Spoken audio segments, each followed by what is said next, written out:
Selamat pagi, Bapak Ibu peserta webinar series 2023 dari webinar KMMB. Selamat datang. eh, yang mana webinar ini juga bekerja sama dengan CMA Indonesia. Perkenalkan, nama saya Syahrila, selaku moderator pada webinar series 23 hari ini. Gimana Bapak Ibu kabarnya? Semoga masih semangat terus ya untuk bisa belajar kembali di webinar series 23 yang tentunya dengan semangat belajar yang harus membara terus ini akan terus ada pengembangan di diri kita seperti itu ya. Baik, jadi pagi hari ini untuk webinar series 23 kita akan bahas berkaitan dengan the five competitive forces that shape strategy.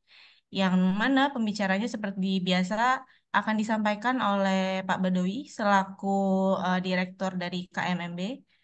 Selamat pagi Pak Badowi, apa kabar Pak? Selamat pagi, Afi. Alhamdulillah sehat. Apa kabar, Afi? Alhamdulillah baik Pak, sehat. eh oke. Pagi hari ini kita akan bahas ini ya Pak, five competitive forces that shape strategi. Sebenarnya itu tuh secara overview gambaran besarnya terkait apa ya Pak? Mungkin bisa Ya, dijelasin. Oke. Terima kasih, Afi. Saya sapa dulu Bapak Ibu peserta ya. Selamat pagi, Bapak Ibu seluruh Indonesia. Semoga selalu sehat selalu ya, Bapak Ibu ya.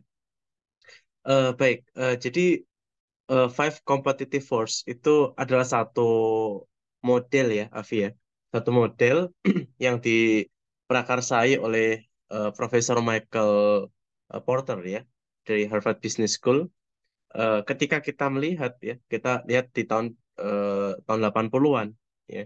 Kita ada transisi dari strategic management ada transisi ketika kita sudah fokus pada perbaikan internal, fokus pada pengembangan kapabilitas internal, maka kita juga sudah waktunya untuk melihat eksternal ya.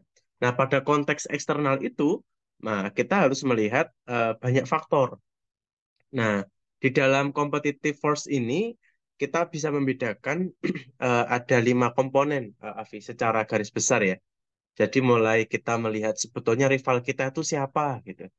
Nah, jadi contohnya kalau di perusahaan sepatu ya ada Nike sama Adidas. Oh, ini rival ini. Ya, ini satu sama lain rival. Padahal di dalam industri sepatu itu tidak hanya Nike dan Adidas ya, ada Under Armour, ada Puma ya, ada Puma, ada eh, New Balance dan lain-lain. Nah, tapi kalau kita bicara rival, rival itu head to head gitu ya. Nah, Nike tidak eh, berrival dengan Under Armour, tidak. Mereka beda beda fragmentasi pasar. Jadi yang pertama rival, rival itu face to face ya. Kemudian yang kedua, ketika kita menjual sebuah produk atau layanan, itu selalu ada eh, daya tarik itu ke kanan dan ke kiri gitu. Sederhananya begitu. Yang narik ke kanan itu misalnya adalah supplier. Nah, yang ke kiri adalah buyer. Nah, kita ada di tengah-tengah gitu. Kalau kita punya supplier yang bagus, produk kita bagus ya, kita produksi, terus kita jual ke pasar, ke buyer gitu. Nah, seperti itu. Jadi kemudian juga kita bisa perhatikan dari sisi produk substitusi. Nah, ini juga penting sekali nih. Ya, mungkin sekarang yang lagi rame, yang lagi hype itu provider-provider telekomunikasi nih. Nah, ini sudah terancam dengan adanya Starlink. Ya, itu Benar-benar Pak. substitusi banget tuh, Avi. Nah, yang kelima itu adalah new entrance, pendatang baru. Nah, kita tidak pernah tahu loh ya, kita tidak pernah tahu di dalam dunia yang serba inovatif sekarang, teknologi yang disrupsi, pendatang baru itu kadangkala punya pendekatan-pendekatan yang luar biasa, gitu ya. Pendekatan-pendekatan yang benar-benar berbeda. Model bisnisnya juga berbeda. Dan itu dalam waktu dekat sangat mungkin ya untuk mendisrupsi bisnis kita. Seperti itu, Afi. Ya, Hmm. berarti mungkin bisa disebut secara garis besar apa bisa disebut sebagai pembentukan kompetisi di dalam pasar ya Pak? Atau hanya rival, dua rival aja atau gimana tuh Pak? Betul, sebetulnya Five Force ini dibangun untuk melihat kemampuan perusahaan kita berkompetisi di industri kita. Nah, Oke. sehingga dimaknai adalah kekuatan kita. Kita kuat apa tidak sebetulnya? Seperti tadi saya contohkan, ini adalah perusahaan kita, ya. Kemudian ini ada supplier, kemudian ini ada buyer. Nah, posisi perusahaan kita itu akan efektif jika bargaining power dari supplier itu turun, rendah. Dan bargaining power dari buyer juga rendah. Maka kekuatan kompetisi perusahaan kita itu akan unggul. Nah, jadi saya sering kali di dalam webinar ini ngasih contoh Indofood ya. Soalnya biar bisa dipahami oleh semuanya gitu ya. Karena kalau saya bicara industri baja, nanti hanya beberapa orang yang tahu. Saya bicara Iya industri benar. pangan, hanya beberapa orang yang tahu gitu ya. Oke, Indofood, semuanya tahu Indomie gitu ya. Nah, A ini adalah Indofood Bapak Ibu. Supplier tepungnya adalah Bogasari. Nah, maka supaya bargaining power dari supplier itu turun, maka Bogasari diakuisisi sama Indofood. Nah, seperti itu. Jadi perusahaan kita itu akan lebih kuat dalam memaintain controlling harga, memaintain ketersediaan, memaintain quality kayak gitu.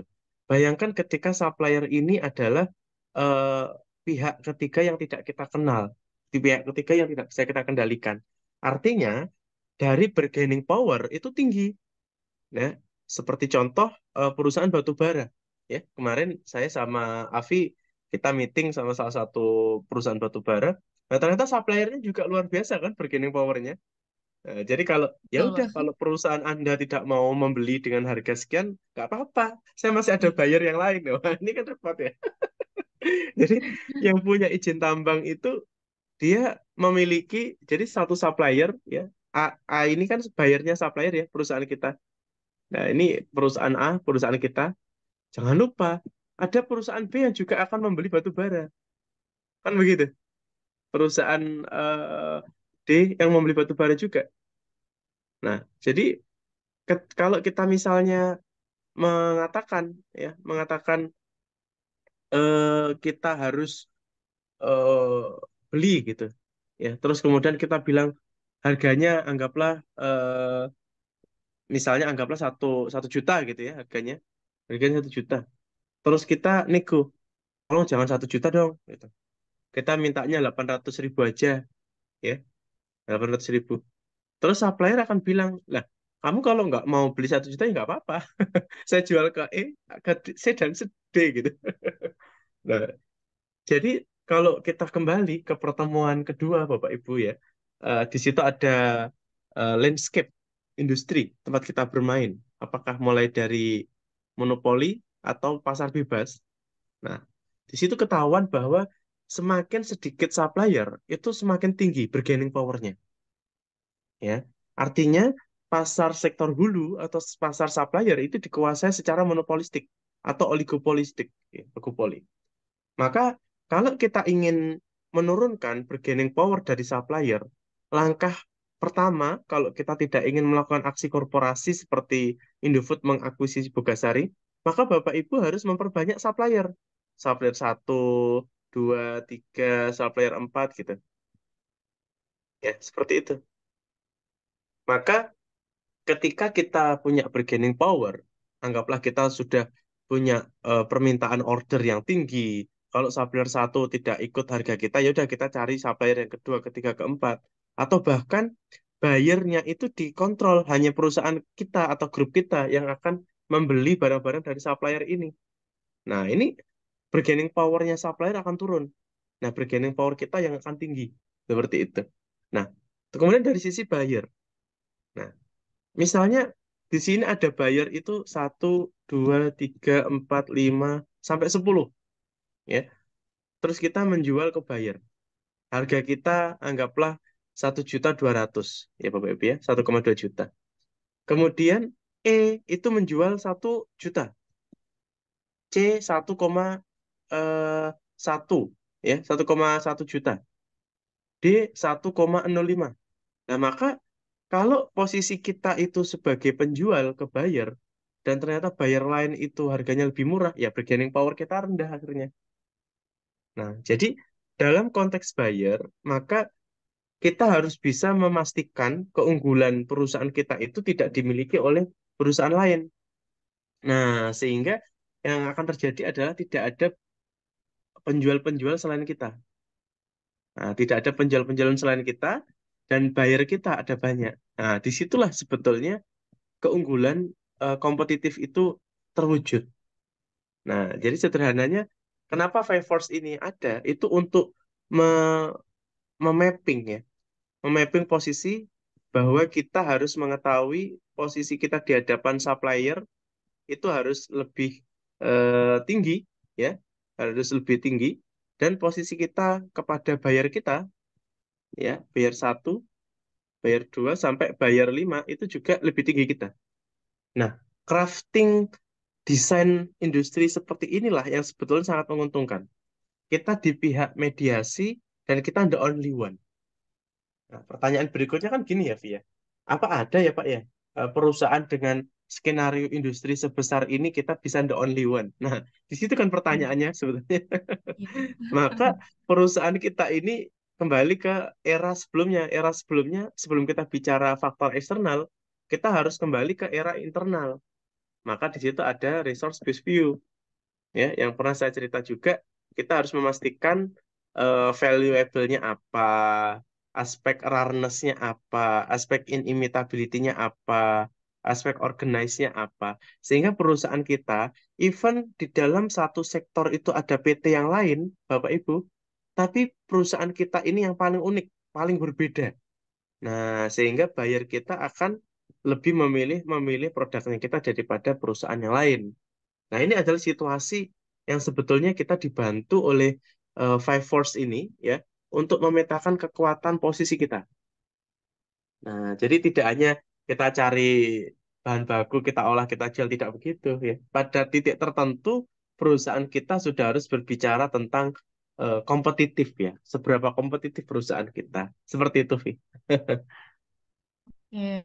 Berarti kalau dibuat yang tadi mungkin sempat dibahas sama yang analisis Frio itu ya Pak. Berarti mirip ya sama Frio itu. Kalau Frio kan juga ngebahasnya terkait faktor apa sebenarnya yang bisa eh, bernilai untuk perusahaan, kemudian apa yang menjadi keunikan dari perusahaan. Apakah juga sama Pak seperti itu? Betul. Tapi sudut pandangnya adalah kemampuan kita untuk memberikan nilai tambah ke eksternal. Nah, kalau Oke. Frio itu adalah bagaimana kita mengelola internal kita supaya bernilai, supaya langka kan begitu ya. Nah, tapi kalau Five Force itu adalah bagaimana kita ke pihak eksternal kita, atau sebenarnya hubungan industrial kita gitu ya. Kita dengan supplier, kita dengan buyer, kita dengan rival ya. Bahkan ada satu konsep ya, rival ya, atau kompetisi itu sekarang sudah sedikit terdistorsi definisinya. Artinya definisi rival atau kompetisi ini dilakukan sebagai sebagai kolaborasi. Maka kita sebutnya koopetisi. Nah, koopetisi itu kita ingin pemain-pemain yang sama dengan kita kolaborasi, kemudian kita membuat sesuatu hal yang itu bernilai untuk marketnya masing-masing. Ya, contoh dulu, kalau yang sekarang kita ada OS Android, ya, OS Android. Itu juga sebuah konsorsium, ya waktu itu ada Samsung, kemudian ada HTC, kemudian ada beberapa vendor yang lain. Nah, sebetulnya mereka kan berkompetisi kan di dalam smartphone ya, atau mobile phone.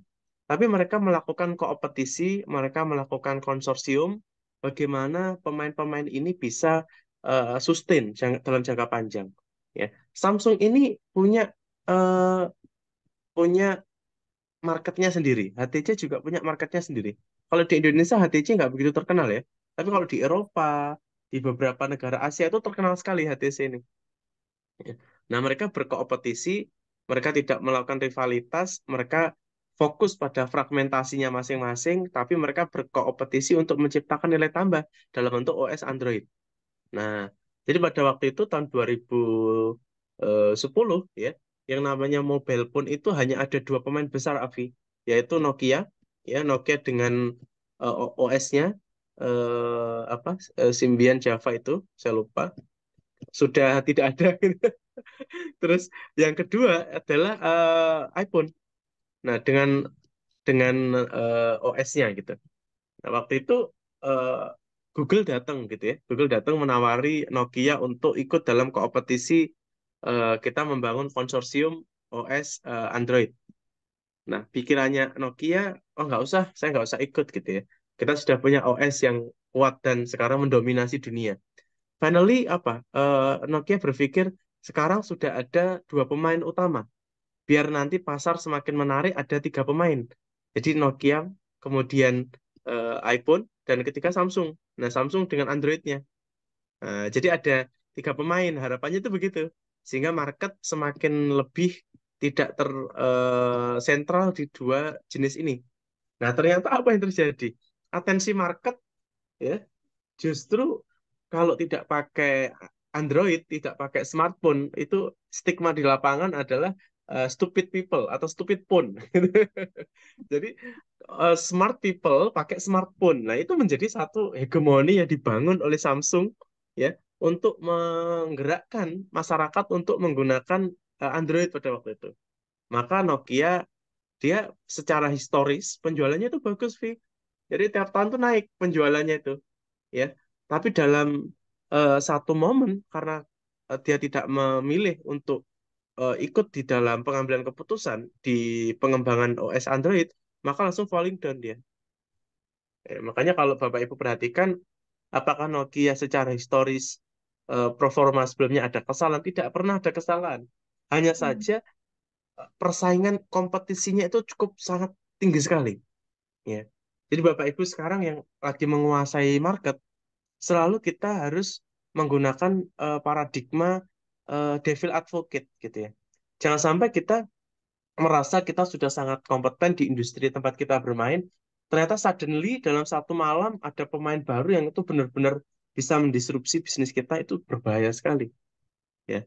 Maka sebetulnya kita harus selalu melakukan assessment Bapak Ibu ya. Melakukan assessment sebetulnya rival kita siapa ya. Kemudian ada tadi itu entrance, mungkin di slide berikutnya ya sudah ada gambarnya ya. Nah, coba mungkin dibantu Vi. Hmm. Ya, dibantu untuk moderator Berikutnya, selanjutnya ya. berikutnya slide berikutnya.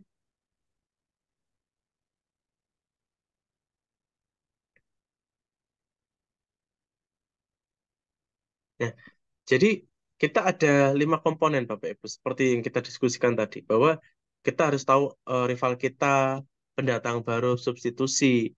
Bang tadi kita cerita tentang kekuatan buyer dan supplier gitu. Tapi sebetulnya begini, di industri sekarang konsep Porter Five Force ini sudah tidak lagi cukup memadai, Avi. Contoh sekarang begini, Avi misalnya menggunakan smartphone lah. Tadi kita contoh ada smartphone. Kira-kira memang bisa Avi pakai mobile phone, hanya mobile phone saja. Kan nggak berfungsi tuh kalau Mm-mm. baterainya habis kan. Betul. Butuh charger kan. Itu yang kita masukkan lagi, yang keenam, itu namanya adalah komplementer. Nah, komplementer. Nah, ini menjadi satu tekanan baru, Bapak Ibu. Jadi mungkin Bapak Ibu merasa bahwa dulu kita berjaya ya dengan skenario market yang sudah kita lakukan. Tapi kenapa sekarang market share kita selalu turun ya? Nah, kadangkala apa? Produk utama kita itu sangat terpengaruhi oleh komplementer ini. Ya, misalnya kita tadi jualan mobile phone, tapi di market tidak ada chargernya, tidak ada apa, misalnya untuk earphone dan lain-lain tidak ada, maka sangat mungkin produk kita akan kalah. Ya, jadi di industri yang sekarang eh, tingkat kompetisi itu juga dipengaruhi siapa komplementer produk kita. Nah, kita harus tahu dan dipastikan supaya kompetisi ini bisa kita menangkan, produk komplementer ini juga bargaining power-nya harus tidak boleh tinggi. Artinya bargaining power kita yang paling tinggi gitu. Ya. Nah, ini sangat penting sekali. Nah, jadi Bapak Ibu, kita perlu evaluasi bahwa apakah perusahaan kita di posisi yang aman, ya.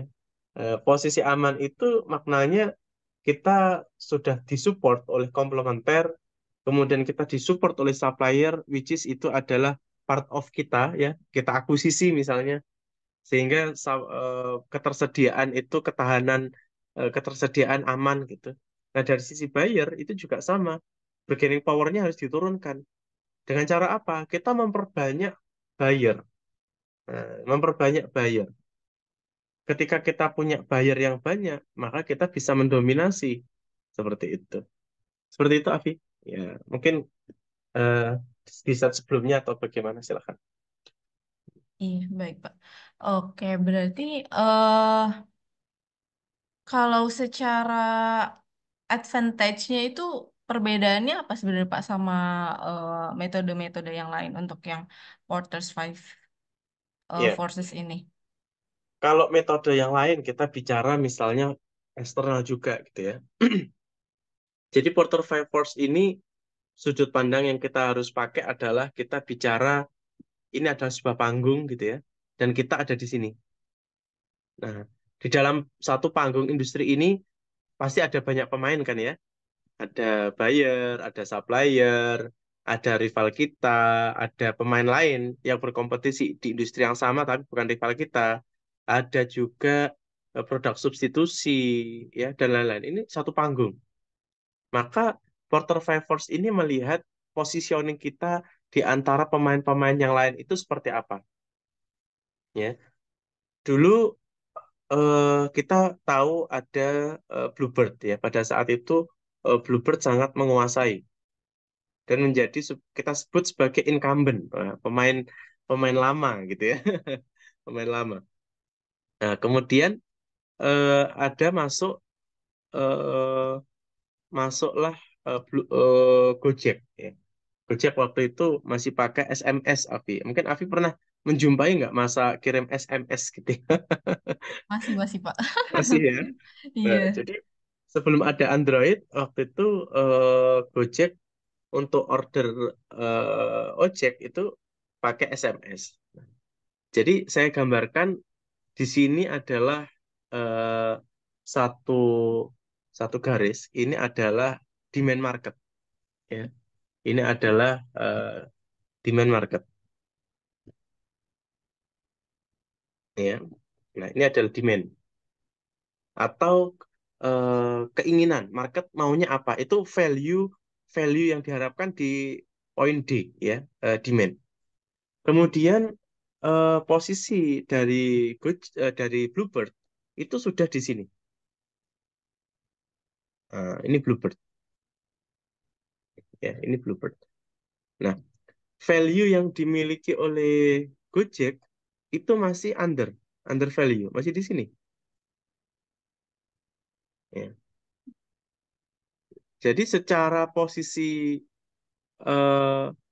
secara posisi perusahaan, Bluebird ini sudah di atas value yang diharapkan oleh customer. Makanya revenue-nya bagus. Ya. Nah, Gojek itu masih under dari eh, permintaan pasar. Ya. Jadi gap-nya luar biasa besar, gap-nya. Kemudian, nah posisi pada saat itu Gojek ini adalah eh, substitusi. Ya. Jadi dia menciptakan satu mekanisme untuk sorry, bukan, itu pendatang baru ya, pendatang baru. Jadi Gojek adalah pendatang baru di industri eh, apa namanya kendaraan, ya, kendaraan makasih. taksi waktu itu. Nah, Gojek kemudian melakukan perbaikan-perbaikan. Dia mencoba value-nya dinaikkan, seperti itu. Nah, pada saat titik ini sudah menjadi ancaman, ya. Ketika pendatang baru itu sudah menemukan titik antara value yang diberikan dengan value yang diinginkan oleh market, ini adalah ancaman. Itu disrupsi. titik disrupsi di situ. Nah, kenapa? Karena ketika value-nya pendatang baru itu sudah menemui titik yang sama dengan kebutuhan market, maka ini akan sangat cepat, ya. Itu akan sangat cepat. Maka dia akan sangat cepat dan akan menandingi incumbent, ya. Jadi yang awalnya Bluebird itu sudah bagus ya incumbent. Setiap tahun dia mengalami kenaikan, value company-nya naik ya, naik. Tapi waktu itu mungkin mengesampingkan bahwa ada pemain baru, ojek pakai online gitu, orang tidak pernah membayangkan ya. Bahkan saya pernah dengar beberapa investor itu menyesal gitu karena pernah didatangi sama Bapak Nadim gitu. Terus ini underestimate, memang memang bisa gitu ya. Ojek ojek pengkolan itu pakai gadget gitu. Tapi ternyata apa? Lama-lama di titik tertentu antara value yang diberikan Gojek dengan value yang diharapkan oleh customer itu di titik yang sama, maka ini growth-nya luar biasa. Ya, ini dimaksud sebagai incremental growth, ya, inovasi, disrupsi. Nah, jadi pendatang baru itu kadangkala sekarang ya, Bapak Ibu ya, sekarang itu masih apa sih value-nya pun nggak ada mungkin ya.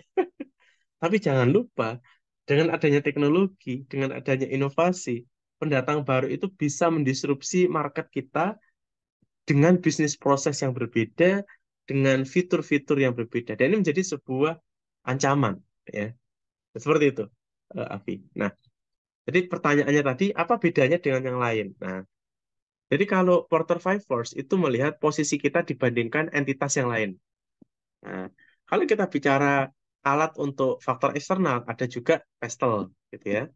Nah, kalau pestle itu politik, ekonomi, sosial, teknologi, environment, law atau legal, itu melihat bahwa posisi kita di satu industri dan ada faktor-faktor yang akan mempengaruhi perusahaan kita. Nah, faktor itu bukan entitas lain, bukan badan usaha lain, bukan badan hukum lain, tapi adalah faktor yang akan mendisrupsi semuanya. Kita bicara politik misalnya. Ya, kita bicara politik, ya mau tidak mau, karena kita di dalam satu industri yang sama, faktor politik ya akan mempengaruhi kita, mempengaruhi rival kita, mempengaruhi supplier kita, mempengaruhi buyer kita kayak gitu.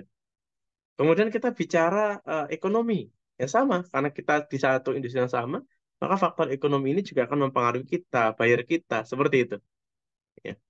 Jadi memang kalau kita bicara alat itu cukup banyak ya, Avi ya. Mungkin Avi juga bingung kok ada alat lagi alat ini.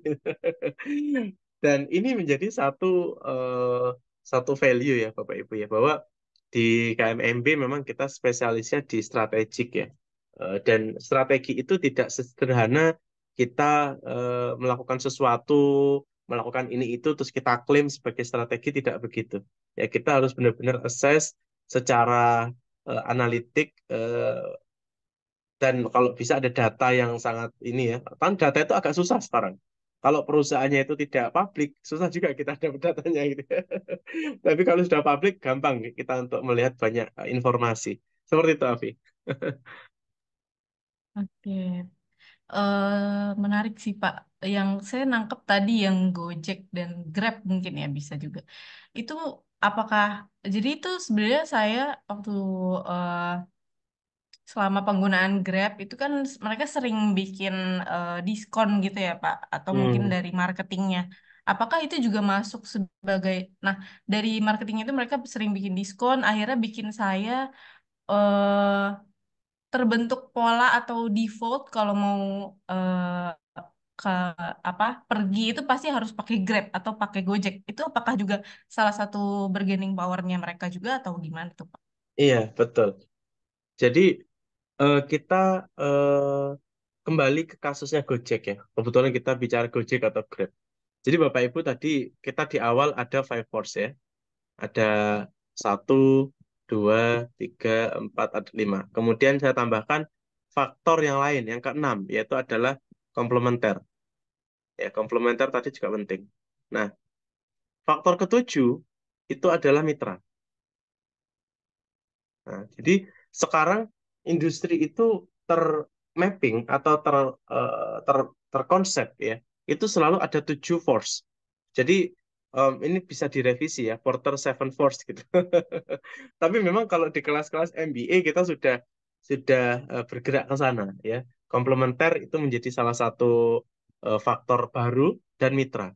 Kalau kita lihat mitra itu sebetulnya Gojek itu ya driver-drivernya itu kan mitra ya Avi ya, bukan menjadi bagian dari karyawan. Artinya kalau karyawan kan internal resources kita ya. Tapi kalau mitra itu pihak ketiga yang bermitra sama kita. Nah, menyikapi soal diskon itu sebetulnya bisa memukul banyak faktor gitu ya. Jadi sederhananya ada di sini. Jadi itu bagaimana kita memenangkan persaingan dengan rival kita, ya. Kemudian kita mengelola ekspektasi buyer tadi seperti Avi, selalu ada diskon sehingga terdefault bahwa kalau mau kemanapun ya udah kepikiran naik Grab atau Gojek itu kita memenangkan market yang buyer. Kemudian mitra ini juga seringkali saya mendengar keluhan ya. Di tahun ini memang kalau kita perhatikan emiten Goto salah satunya itu ingin memperbaiki portofolio keuangannya. Mereka ingin sudah tidak lagi bakar-bakar uang, tapi mereka fokus pada productivity, pada eh, rasio-rasio keuangan yang dia miliki, sehingga pendapatan yang diterima oleh mitra itu turun ternyata. Nah, tapi ketika itu turun, pertanyaan berikutnya begini. Kita lihat nih beberapa industri lain ya. Contohlah bulan bulan ini atau bulan lalu ya, itu eh, Google ya, Google Cloud itu lagi mem-PHK ribuan orang lagi. Nah, jadi mereka bisa saja melakukan pengurangan itu, melay-off ya misalnya atau memutus banyak mitra-mitra gitu. Tapi itu bukan menjadi solusi yang menarik gitu. Solusi yang menarik adalah kita mengorkestrasi sumber daya eksternal gitu untuk tetap membantu perusahaan kita tetap improve. Maka ya dynamic pricing itu menjadi salah satu opsi.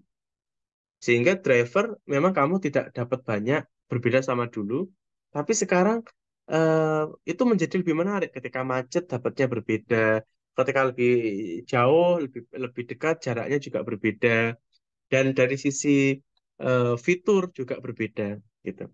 Saya ingat waktu awal-awal Gojek itu punya standar bahwa kalau saya naik Gojek itu pasti motornya bagus gitu ya, mobilnya juga bagus. Tapi sekarang ternyata ya dengan dynamic pricing itu saya melihat ada fitur lagi, ada yang comfort, ada yang reguler gitu ya, dan harganya berbeda. Kalau harga yang murah itu pakai kendaraan-kendaraan yang mungkin sudah tahunnya udah lama, kenyamanannya berbeda. Nah itu dynamic pricing untuk mendapatkan ceruk pasar di buyer. Ada ceruk pasar kalau kita bicara fragmen, misalnya ceruk pasar kalau kita bicara profil ya, misalnya ada yang mahasiswa, ada karyawan, ya, misalnya juga ada bisnismen. Nah ini kan berbeda. Maka mereka melakukan dynamic pricing, harganya bisa berbeda-beda tergantung fragmen mana yang diambil. Sehingga permainan pricing itu memang sangat efektif untuk bicara Porter Favors ini, Avi.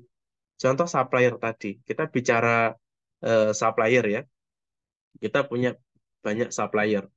Ya, PT kita punya banyak supplier, maka dengan pricing yang kita bisa menekan supplier mana dengan kualitas yang sudah sesuai kualifikasi kita, memberikan harga paling murah. Nah, itu juga menarik, sehingga ketika kita jual ke buyer kita, kita bisa mendapatkan margin. Anggaplah kalau kita jual harga pasar, margin kita lebih besar. Atau bahkan kalau kita ingin memenangkan pasar, kita mengkanibalisasi market, kita jual dengan harga lebih murah. Tapi tetap untung. Kenapa? Karena kita dapat harga dari suppliernya lebih murah. Karena bargaining power kita lebih tinggi. Seperti itu, Api. Ya, menarik banget, Pak. Ini di kolom komentar udah ada satu pertanyaan, tapi nanti ditahan dulu supaya ada break sebentar. Ini kita mau iklan dulu. Silakan. Iklan dulu untuk webinar selanjutnya.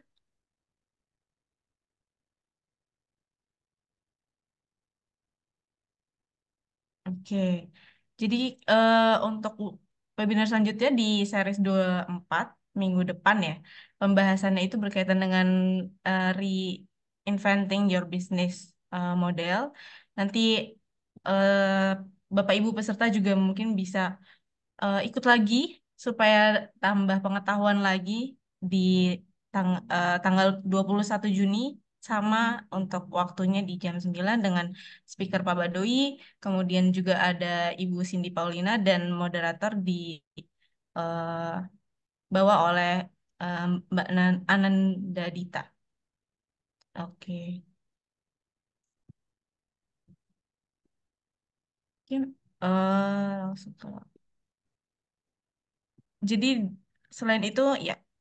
Selain itu, sebenarnya selain yang minggu depan, untuk series 24 itu sampai series 30 masih ada di eh, sampai bulan depan juga. Setiap minggunya kita selalu ada webinar sampai dengan tanggal 2 Agustus akan ada di series 30 yang nantinya di series 25 juga menjelaskan berkaitan dengan Blue Ocean Strategy, The Secrets to Successful Strategy, Using the Balance Scorecard as a Strategic Management System, dan sebagainya. Jadi masih banyak eh, tema-tema yang akan dibawakan oleh KMMB untuk webinar setiap minggunya. Selain itu juga mungkin bisa kalau ada pertanyaan-pertanyaan bisa di hotline KMMB, bisa lihat website KMMB untuk lihat layanan-layanan KMMB juga kayak gitu. Oke, mungkin balik lagi ke langsung balik ke pertanyaan ya. Ini ada dari Pak Idam. Lalu Pak Idam mungkin bisa open mic, Pak, kalau mau open mic sekalian cerita mungkin.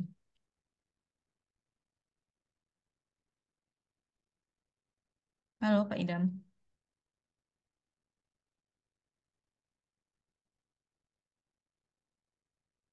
Oke, mungkin langsung dari komentarnya aja ya, Pak. Jadi Pak Idam nanya mana yang harus diperhatikan, power of suppliers atau buyers? Hmm, ya.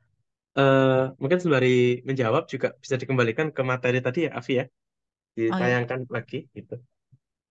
Jadi untuk moderator mungkin bisa. ya, Ya, Pak. kalau pertanyaannya mana yang perlu diperhatikan antara bargaining power of supplier atau buyer, semuanya harus diperhatikan gitu ya. Semuanya harus diperhatikan.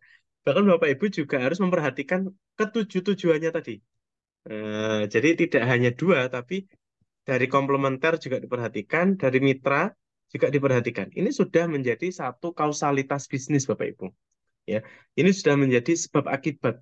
Ada bisnis yang sukses, kita perhatikan, oh mitranya memang hebat-hebat, gitu ya. Oh, ada bisnis yang sukses, kita perhatikan, oh ternyata komplementernya juga luar biasa. Seperti itu. Jadi kalau kita perhatikan, kita bicara dari sisi stream dulu, stream power dari supplier dan buyer. Ya, idealnya adalah, ya, idealnya ini misalnya PT kita, gitu ya. Di sini ada supplier, di sini ada buyer, maka idealnya adalah bargaining power dari supplier itu rendah, bargaining power dari buyer itu juga rendah. Nah, ini akan membuat posisi perusahaan kita akan sangat kuat.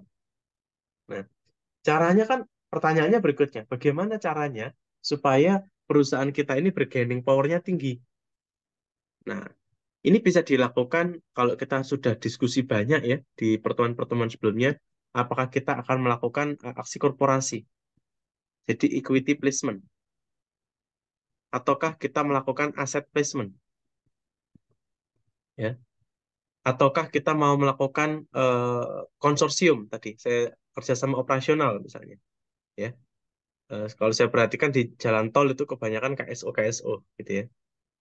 Nah, oke, kita ke equity placement. Tadi saya menyatakan Indofood ya. Indofood itu menekan bargaining power dari supplier dengan cara apa? Ya, dengan cara diakuisisi, ya, diakuisisi ininya Bogasari. Kemudian Indofood dia memiliki jaringan bisnis yang sangat besar di Indonesia, bahkan di luar negeri. Kemudian dia pada saat itu ingin membuat air minum dalam kemasan AMDK. Tapi Indofood tidak memiliki teknologinya, Avi.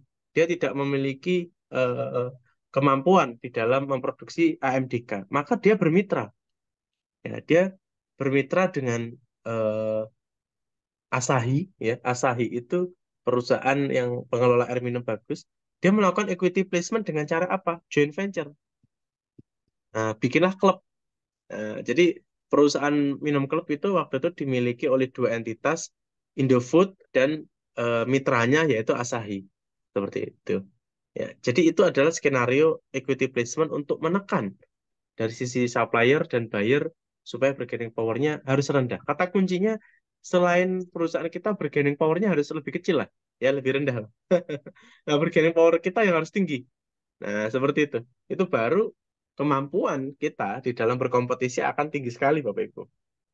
Nah, kemudian cara kedua bisa aset placement. Nah, ini juga masih jarang terjadi, tapi beberapa kasus yang saya perhatikan sudah terjadi aset placement. Ada beberapa perusahaan itu tidak diizinkan ya, Afi ya, untuk melakukan aksi korporasi. Terlepas dari faktor keuangan, terlepas dari kemampuan dia mengenerating net income sehingga free cash flow-nya juga terlalu kecil, maka dari sisi RUPS atau pemegang saham dilarang untuk melakukan equity placement. Nggak boleh ada aksi korporasi. Nah, sehingga perusahaan tersebut mengakali dengan cara asset placement.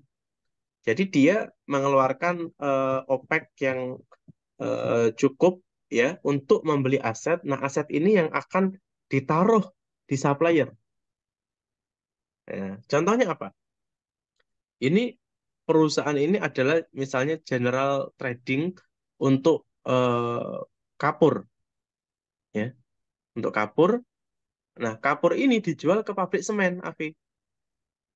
Nah, jadi kapur ini dijual ke pabrik semen. Jadi ceritanya PT-nya ini adalah perusahaan trading penjualan kapur untuk pabrik semen, kan gitu. Nah, kalau kita jualan kapur ke pabrik semen, otomatis kita butuh supplier adalah penambang kapur, pengolah kapur, kan gitu ya. Nah, perusahaan supplier kita menjual produk-produknya ke perusahaan kita nih, gitu ya. Dan dia hanya memiliki, anggaplah, dua pabrik, ya, atau dua mesin lah. Kalau pabrik nanti cukup mahal ya, dua mesin produksi. Nah, dua mesin produksi ini bisa mengirim barang ke perusahaan kita, anggaplah berapa ya? Misalnya 10 ton misalnya. Misalnya 10 ton. Nah, di saat perusahaan kita ini sudah punya banyak buyer, Vi. Nah, buyer kita banyak, tidak hanya B ya, ada buyer satu, buyer dua, buyer tiga, ya, buyer lima, buyer enam. Jadi kebutuhan 10 ton ini nggak cukup. Maka supaya kita tidak tergantung sama mereka, tadi saran saya adalah memperbanyak supplier kan? Nah, memperbanyak supplier sehingga perusahaan kita bargaining power-nya akan tinggi, ya. Nah, kalau tadi kembali ke aset placement, bagaimana cara aset placement-nya? Maka karena kita perputaran dananya cukup besar dan banyak dan bagus, ya, bayar kita banyak, maka sebagian dari uangnya kita itu kita belikan mesin. Nah, mesin itu kita taruh di supplier-supplier kita. Misalnya, supplier kita hanya punya dua mesin. Oke, saya juga punya uang, saya akan beli dua mesin yang akan saya taruh di pabriknya supplier. Silakan mesin saya dipakai.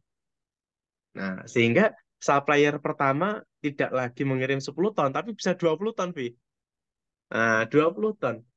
Tapi jangan lupa, karena mesin yang dua ini adalah asetnya kita, maka kita bisa menekan supplier kita supaya harga kita lebih murah. Kan gitu. Kalau Iya. yang diproduksi pakai dua mesinnya supplier, oke, harga market oke lah ya, kita ikuti gitu. Tapi karena ada dua mesin kita yang kita pinjemkan atau kita taruh di supplier, nah maka kapur yang diproduksi pakai dua mesin ini ya harusnya berbeda dong harganya. Nah itulah cara kita untuk mengurangi sebetulnya bargaining power dari supplier. Nah, sehingga secara posisi industri, wah, PT kita sangat kuat sekali. Suppliernya banyak dan kita melakukan aset placement di situ. Nah, terus yang kedua, yang ketiga ada KSO, konsorsium atau kerjasama operasional. Nah, ini sering saya lihat ya, ada rumah sakit itu KSO antara PP, Persero dengan Adikarya.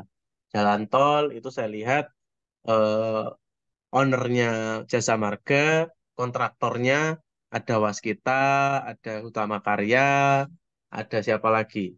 Ada Nindya Karya, gitu ya. Nah, ini KSO. Nah, bagaimana kita punya power yang tinggi? Kalau KSO mungkin mitra ya. Nah, kita mitra.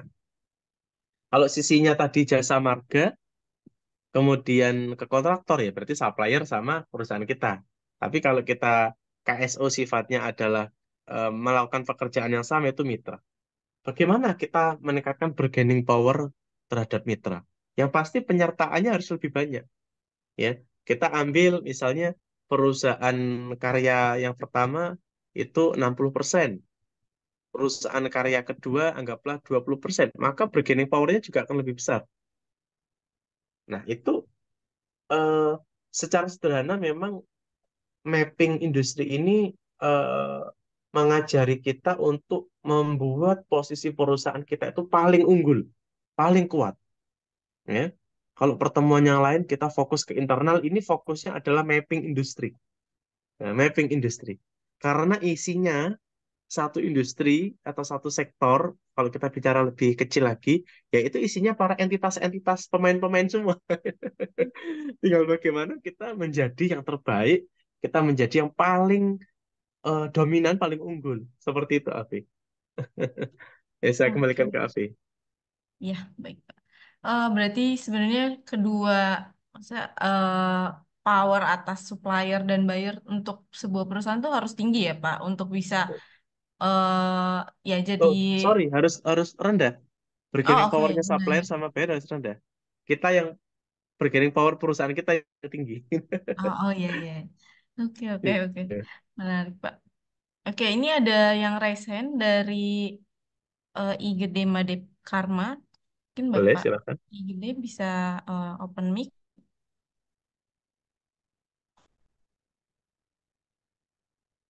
Silakan, Bapak.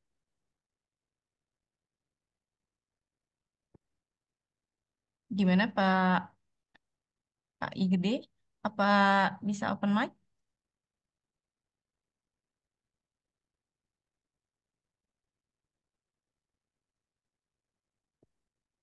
Atau kita lanjut dulu, Afi? Oke, ya boleh Pak. Mungkin lagi meninggalkan tempat ya. Ini ada satu lagi Pak. Terakhir Oke, silakan. pertanyaan dari Ibu Ani Yuliawati. Untuk perusahaan yang posisinya bargaining cukup stabil, mana yang lebih diutamakan antara profit dan omset? Seperti itu Hmm. Pak. Untuk perusahaan yang stabil itu contohnya apa nih industrinya? Mungkin boleh open mic, Ibu. Kita bisa diskusi sharing gitu.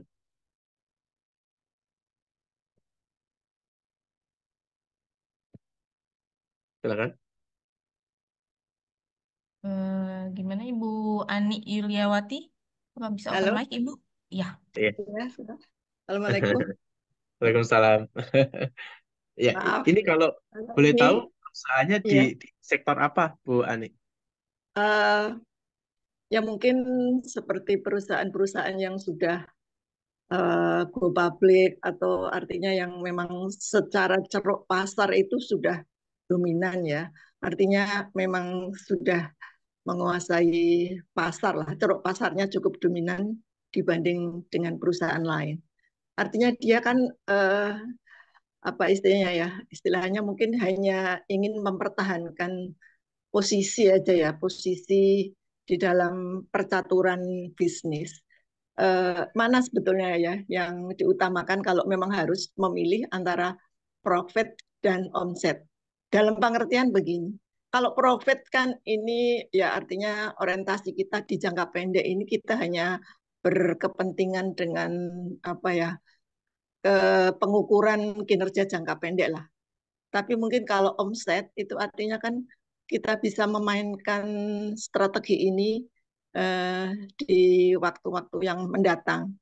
Artinya memang sekalipun itu marginnya kecil, tapi kalau omsetnya kita masih dominan, itu kan juga kinerja untuk jangka panjang. Mungkin pendapat saya seperti itu. Tapi mungkin ada pandangan lain dari narasumber yang dalam hal ini mungkin referensinya cukup banyak lah.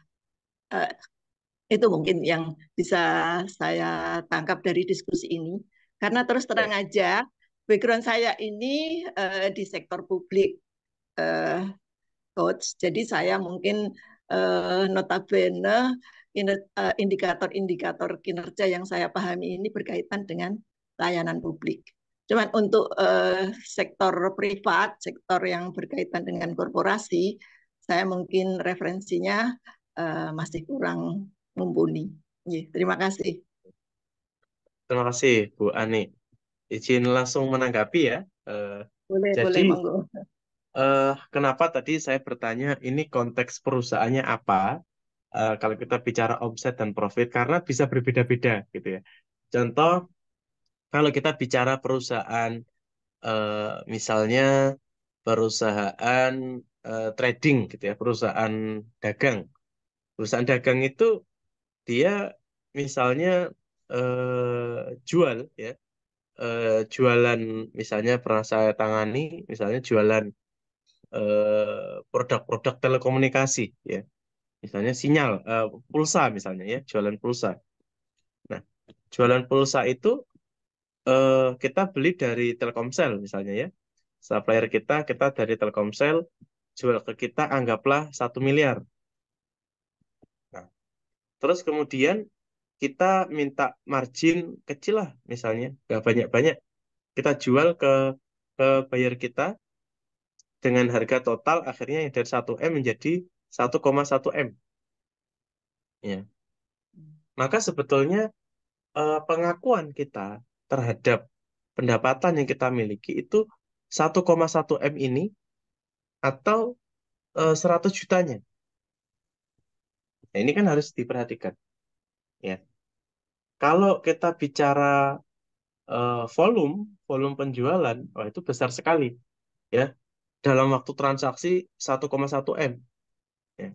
Padahal kita perolehan dari Telkomsel itu sudah 1 M. Ya. Atau sebetulnya yang kita mainkan adalah 100 jutanya ini. Ya. Memang kalau kita bicara segmentasi perusahaan, kita bisa bicara 1,1 M ini menjadi satu power ya, atau satu volume yang besar untuk kita klaim.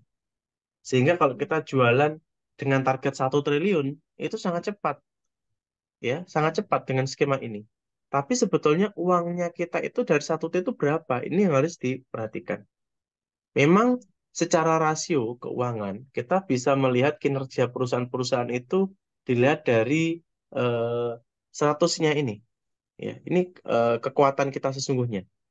Kalau 1,1 M ini memang besar ya, maka ada istilahnya eh, eh, small is beautiful, big is power. Gitu ya. Ini powernya besar. Secara cash transaksi itu besar. Maka perusahaan kita juga bisa unggul dari situ. Nah, jadi apa yang perlu kita perhatikan untuk jangka panjang kalau perusahaannya itu sudah menjadi pemenang gitu. Nah, kembali ke tadi Bapak Ibu ya. Tadi saya menggambarkan ada satu incumbent ya. Incumbent itu ini. Ya. Kalau incumbent itu perusahaan sudah mendominasi market, maka dia sebetulnya tidak disarankan untuk melakukan disruptive innovation, tidak disarankan. Karena yang namanya incumbent eh, sudah besar transaksinya, itu harus hati-hati di dalam melakukan inovasi. Jangan sampai itu menjadi backfire, apa yang sudah kita miliki justru pergi. Ya, sederhananya kita sudah punya sapi, kemudian kita ingin mengejar kuda, kudanya belum tentu kita dapatkan, sapi kita bisa pergi, bisa Lepas. hilang. Nah, itu berbahaya sekali. Maka untuk bicara sustainability, eh, bagi incumbent, maka itu yang bisa kita lakukan adalah inovasi berkelanjutan atau sustaining innovation, ya. Nah, sustaining innovation itu akan kita lakukan dengan yang mana, gitu. Apakah yang 1,1 M ini atau yang 100 juta ini? Kalau kita bicara sustaining innovation, maka sebetulnya penilaian terhadap sustaining innovation yang dilakukan oleh incumbent itu yang ada di dalam 100 juta ini, ya. Karena kalau sudah 1,1 M ini sudah recurring revenue ya Bapak Ibu ya, pendapatan yang terus berulang. Apalagi kita bermain di pasar captive misalnya, ya, di captive market. Misalnya ini ada perusahaan induk ya, perusahaan A ini perusahaan induk dan dia beroperasi seluruh Indonesia. Kemudian perusahaan A ini punya perusahaan outsourcing. Nah, perusahaan B, maka perusahaan B ini yang mengelola outsourcing semua karyawan dari perusahaan A untuk di seluruh Indonesia. Nah, sehingga apa yang terjadi? Maka pendapatan yang 1,1 M ini itu sudah recurring, ya sudah akan diperoleh di tangan oleh perusahaan B dari perusahaan A. Bahkan perusahaan B pun tidak bisa mengkontrol unit cost karena sifatnya ini cost center B ini, ya. Jadi uang, ibarat kata uang keluar dari A masuk ke B gitu ya. Karena ini satu holding. Nah, maka perusahaan B ini meskipun transaksinya besar, mungkin 1 triliun, 2 triliun, dan itu recurring, tahun depan pasti ya segitu lagi, ya. Tahun ini 2T, tahun depan ya pasti juga sekitar 2T. Kenapa? Karena dia cost center. Dia menguasai market dari internal A. Tapi yang menjadikan B itu sustain itu adalah 100 jutanya ini Bapak Ibu. Perbaikan internal sehingga proses bisnisnya lebih efisien. Kemudian service levelnya sehingga ketika dia mendapatkan pendapatan dari A, dia juga bisa menggunakan ke service yang sama kepada pihak eksternal seperti itu. Seperti itu, Bu Ani. Atau mungkin ada tanggapan Ya, lagi, silahkan. ya, ya, terima kasih. Ya, quote hari ini yang bisa saya peroleh ya ini. Small is beautiful, big is power. Luar biasa. Terima kasih. Iya, Ya, mungkin referensi coach apa cukup banyak. Jadi ya satu pencerahan bagi saya. Ini sesuatu yang memberikan apa itu insight bagi saya. Terima kasih, coach. thank you, Bu Ani. Ya, seringkali kami juga menangani kasus ya, Bapak Ibu ya. Perusahaan dengan revenue yang sangat besar, tapi kenapa berjalan sangat lambat seperti itu? Karena memang ini menjadi sebuah kausalitas ya, Bapak Ibu ya. Sebab akibat.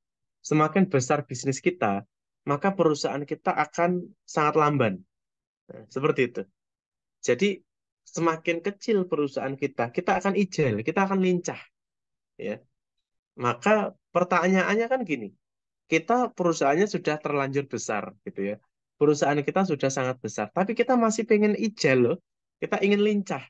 Sehingga ketika ada COVID, kita bisa dinamis menyesuaikan. Ketika ada inflasi yang tinggi, kita juga bisa segera menyesuaikan. Bagaimana caranya? Ya maka sustaining innovation tadi. Maka untuk eh, merespon struktur industri ini, kita harus memetakan bagian-bagian tertentu dalam perusahaan kita yang merespon inovasi itu. Seperti itu. Saya kembalikan ke Avi. Oke, wah menarik banget Pak. Oke, mungkin dari Bapak Ibu yang lain ada yang mau mengajukan pertanyaan lagi. eh Sambil saya ingatkan untuk bisa mohon mengisi link absen yang sudah dikirimkan di kolom komentar oleh admin supaya nanti kami bisa berikan e-sertifikatnya.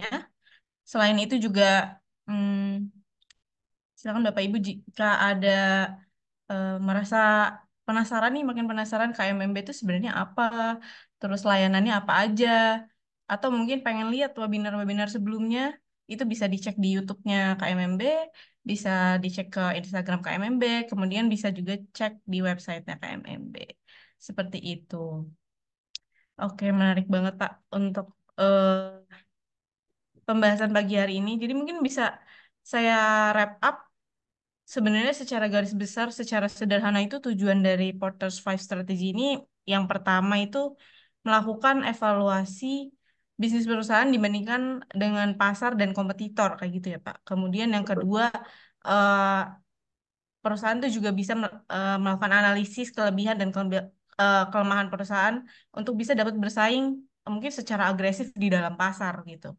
Mungkin dan kalau saya lihat juga sebenarnya tujuan secara besarnya selain di dalam perusahaan itu sendiri juga mungkin bisa akhirnya dari penganalisaan ini bisa membentuk kompetisi yang di dalam pasar ya Pak. Jadi pasarnya bisa terus berkembang karena adanya apa evaluasi-evaluasi terus gitu ya Pak ya. Betul. Oke, baik. Mungkin cukup pada pagi hari ini. Jadi bisa se- saya tutup. Sebelum itu mungkin ini Pak IGD masih mau bertanya? Oh enggak, oke. Benar Oke. nggak? Ya. Itu Oke, Pak saya. Gede itu, Resen. Oh Ya iya, silakan Bapak. silakan Pak kalau mau ada pertanyaan.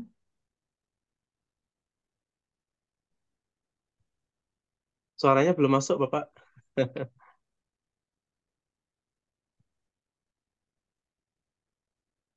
Atau mungkin di chat aja Pak. Soalnya Suaranya belum ada masuk yang ya. bisa.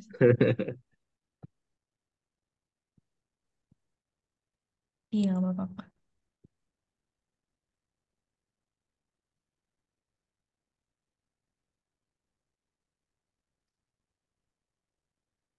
Pertanyaannya bisa ditulis di chat aja Pak. Oh itu.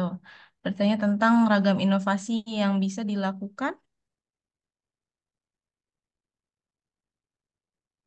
Pasti berkaitan dengan apa ini Pak? Mungkin bisa dijelaskan lebih rinci untuk pertanyaannya.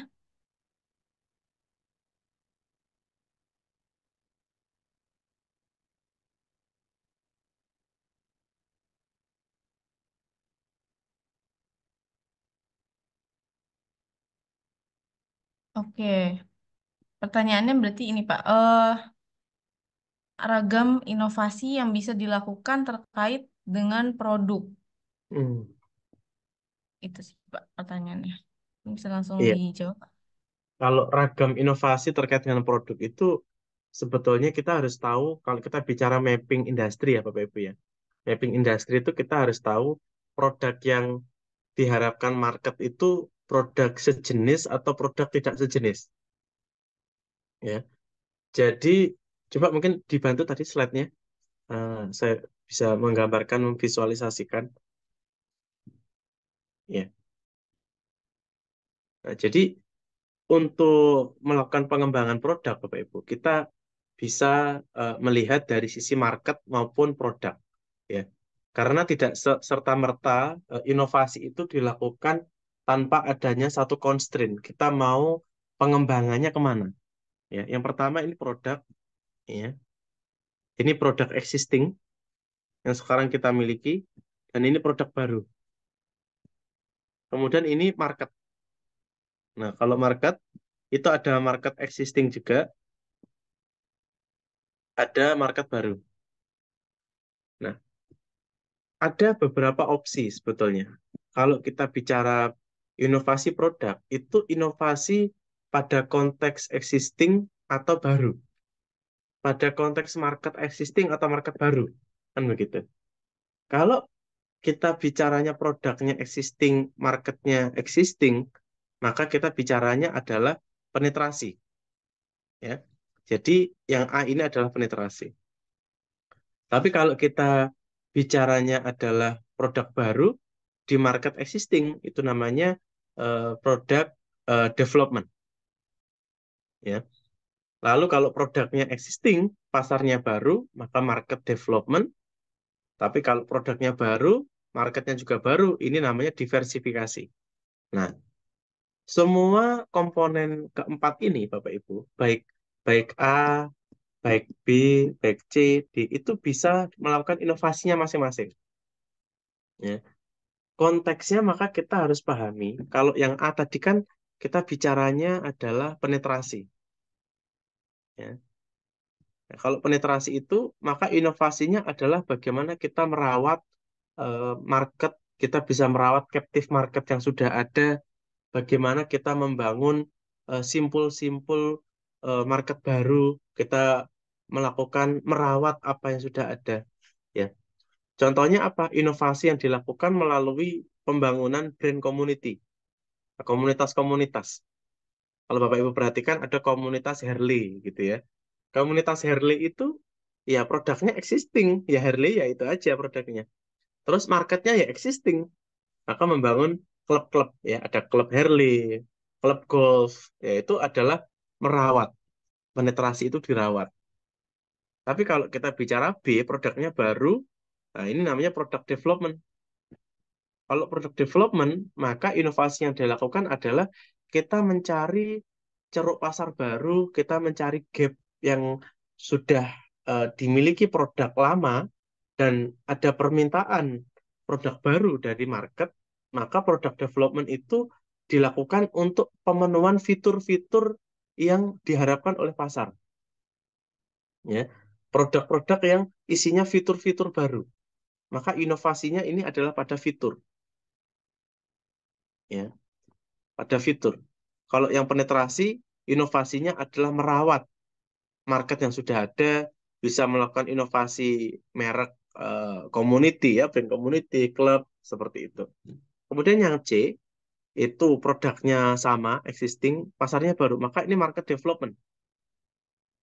Maka kalau kita melakukan inovasi terhadap produk kita, konteksnya adalah market development, maka sebetulnya bukan pada produknya, tapi delivery, komunikasi, fitur-fitur yang ada di produk kita untuk pasar-pasar baru. Ya. Contohnya eh, kita kita bicara Indomie misalnya. Indomie itu paling gampang untuk dipahami oleh banyak orang. Indomie ingin masuk ke pasar baru, yaitu pasar-pasar anak muda yang suka nongkrong. Ya, kayak Afi misalnya suka kongko-kongko nih sama teman-teman gitu ya. Nah, terus dan kita juga melihat eh, mereka juga punya preferensi makan mie Indomie gitu. Maka market barunya apa? Waktu itu bikin abnormal ya, satu tempat makan ya isinya ya Indomie gitu ya. Isinya Indomie dan dia inovasi yang dilakukan adalah delivery ke marketnya. Yang biasanya jual produk Indomie satu bungkus ditaruh di retail, orang pulang masak sendiri, sekarang tidak. Indomie disajikan, Indomie di delivery dengan topping, dengan suasana ambien tempat yang lebih nyaman untuk anak-anak muda untuk nongkrong gitu. Nah, seperti itu produknya. Jadi eh, masalahnya adalah delivery kalau ini. Nah, yang paling susah adalah inovasi terkait produk baru di pasar baru yang kita sebut sebagai diversifikasi. Nah, ya. Jadi produknya baru, marketnya baru, diversifikasi. Ini yang paling berat. Ini yang paling berat dan eh, tidak direkomendasikan dilakukan secara radikal.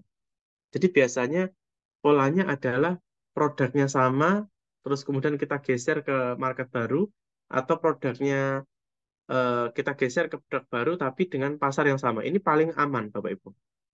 Tapi kalau kita langsung melakukan diversifikasi, maka backup free cash flow perusahaan kita harus bagus. Backup dari inovasi tim risetnya juga harus bagus. Karena apa?